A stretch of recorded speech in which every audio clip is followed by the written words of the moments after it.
nga agpas ngayen. Kanunumuan akurat tinaitat ang pagdagusan.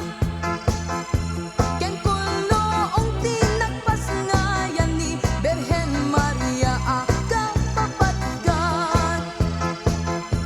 Tikaltaang tirapiin na ipas ngay napateg nga ari. Nenyo Jesus mangisalakan basbaso sa nga lubungan.